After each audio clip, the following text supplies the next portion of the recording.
Hari ini saudara-saudaraku, saya tidak hanya cerita tentang Indonesia. Terlalu kecil Indonesia ini.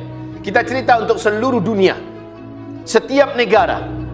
Apa yang dulu diceritakan Nabi terjadi seluruhnya di zaman kita sekarang. Orang-orang sudah tidak malu-malu lagi untuk berebutan mendapatkan jabatan kekuasaan, walaupun harus pakai membayar, menyogok dan melakukan apapun, cara securang-curang apapun untuk bisa mendapatkan kekuasaan. Sementara ketika mereka sudah berkuasa, mereka tidak malu-malu lagi untuk mengembalikan apa yang sudah mereka keluarkan demi mendapatkan jabatan itu. Ketika mereka sudah berkuasa, mereka juga sudah menimbulkan kerusakan yang tidak sedikit. Apabila mereka memegang jabatan, mereka segera membuat kerusakan dengan jabatannya itu. Mereka segera merusak di mana-mana, dan mereka gunakan kekuasaannya untuk berbuat dosa di mana-mana. Sekarang sudah tidak malu-malu lagi. Yang benar akan dituduh, dituding, diburu, dikejar, dicecar, difitnah dan dihinakan sebagai pendusta, sebagai perusak, sebagai pembuat onar. Sementara yang jahat, pengkhianat, orang yang culas, maling-maling, orang-orang yang brutal akan diangkat, dieluk-elukan sebagai pahlawan. Dan ini para pelakunya jelas, para wartawan-wartawan yang tidak takut dan tidak kenal dengan Allah Subhanahu wa taala. Media-media memberitakan seorang penjahat-penjahat ini adalah orang yang baik dan benar, layak untuk didukung, pantas untuk dipilih. Tidak malu-malu. Juga tidak malu-malu hari ini untuk menimbulkan kebohongan di mana-mana, untuk menimbulkan fitnah di mana-mana. Walaupun masih ada segelintir yang masih amanah, segelintir yang masih takut kepada Allah. Targetnya sekarang mengajar bukan lagi untuk mendidik generasi, tetapi mereka untuk mengumpulkan duit sebanyak-banyaknya, memeras, mengompas para murid dan wali-wali murid di mana-mana. Target mereka adalah fulus, berbisnis dengan pendidikan. Mana ada rasa takut mereka, tidak malu-malu mereka menipu, dan mereka melakukan berbagai macam cara yang jahat, dan bahkan mereka juga memulai bisnisnya dengan riba. Kita cerita di bidang apa saja, wahai kaum muslimin. Sudah tidak malu-malu lagi manusia pada hari ini. Apalagi para politikus, apalagi para diplomat, apalagi para kita cerita di bidang apa saja, sudah tidak ada malu-malu. Mereka hari ini dengan senang, dengan bangga dan dengan bahagia mempertontonkan kejahatan mereka kepada publik. Lalu ketika mereka berkumpul, mereka tidak malu-malu cerita, kamu dapat berapa, kamu dapat berapa. Maaf, bahkan di kalangan dai dan ustadz juga menjadikan dakwah sebagai ajang mencari duit untuk memperkaya diri sendiri. Bukan untuk umat, bukan untuk dakwah, bukan untuk menegakkan agama Allah Subhanahu wa taala. Dan dia akan pilih-pilih mana-mana masjid yang akan memberikan jumlah yang besar, maka dia akan datangi masjid itu. Walaupun dia sudah buat janji duluan di sini, tapi amplopnya kecil. Yang di sana baru saja buat janji, tapi amplopnya besar, dia akan penuhi yang sana.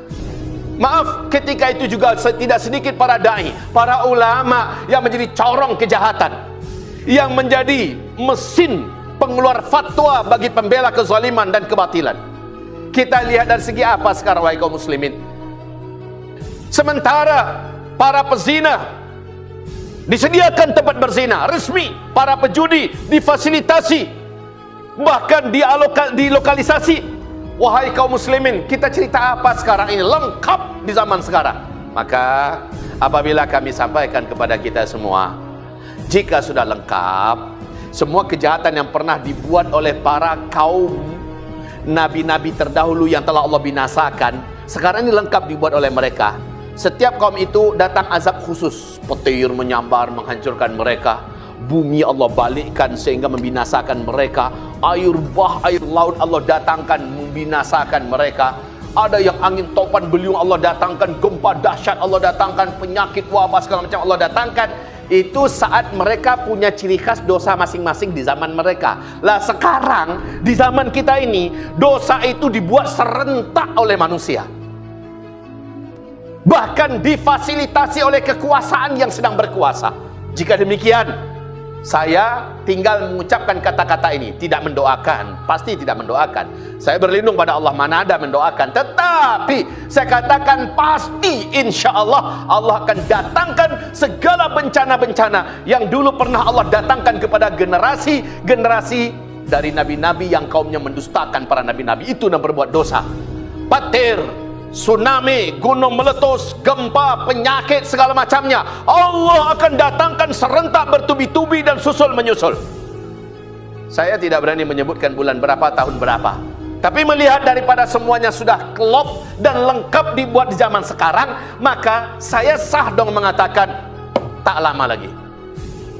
Silakan dengarkan, bencana-bencana alam yang mengerikan akan terjadi hampir merata-rata di seluruh negara, di tiap negara di dunia ini.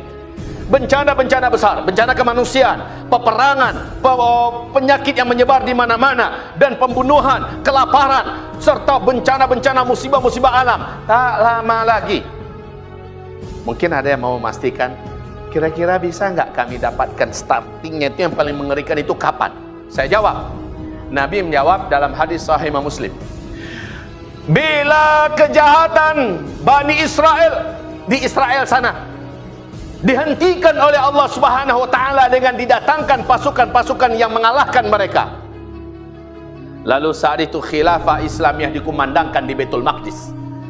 Apabila itu terjadi, kata Rasulullah sallallahu alaihi wasallam, hadis sahih riwayat Imam Muslim, apabila itu terjadi, maka ketahuilah oleh kalian, pada saat itulah gempa-gempa besar terjadi di muka bumi. Gunung-gunung akan meletus di mana-mana, banyak negeri-negeri yang tenggelam, banyak petaka-petaka bencana dan peperangan melanda di mana-mana.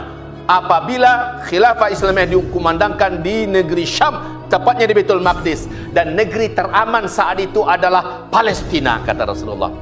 Negeri teraman saat itu adalah Palestina.